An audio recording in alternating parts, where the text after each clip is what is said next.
તમારે ફરવા જવું હોય તો સમજદાર બેનપણી રાખવી કે અંધારું થાય એના પહેલાં ઘર ભેગા કરી દે. સમજદાર સખી એને કહે છે કે મોડું થાય છે, સુનૈનામાં નારાજ આપણને ઠપકો આપ, હવે જઈએ, આવતીકાલે પાછા બાગમાં આવીશું, વળી આ રાજકુમારો આવ્યા છે તો વળી દર્શન લાભ લઈ. એમ કરીને સીતાજીને જલ્દી ઘરે લઈ જવા માટે કહે છે કે ચાલો હવે જઈએ. આમ સમજદાર બેનપણીને યારે ફરવા જાઓ ને તો એ સમયસર તમને ઘર ભેગા કરી દે, રખડાવે નહીં. એટલા માટે આજના યુગના બહેનો તમારે ફરવા જવું હોય તો સમજદાર બેનપણી રાખવી કે અંધારું થાય એના પહેલાં ઘર ભેગા કરી દે. અંધારું થાય એવા ઘરમાંથી બહાર કાઢીને 2 વાગ્યા સુધી ભટકાવે એનો સંગ બંધ કરજો. આ રામકથાની શિક્ષા છે. શિક્ષા જ નહીં, આ દીક્ષા છે. આ દીક્ષા છે, નોટ શિક્ષા. આ દીક્ષા છે.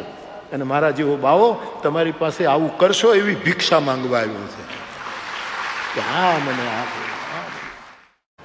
અને સાહેબ, આપણી આંખમાં આંસુ આવે ત્યારે હામાની આંખમાં આંસુ આવે ને એવાની યારે બેસવું.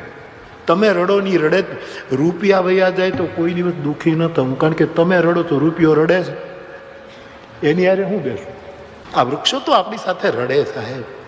ધ્રુસકે ધ્રુસકે વૃક્ષો રડ્યા છે કૃષ્ણ વિરહમાં, અને ધ્રુસકે ધ્રુસકે રડ્યા છે વૃંદાવનના વૃદ્ધો કૃષ્ણના વિયોગમાં.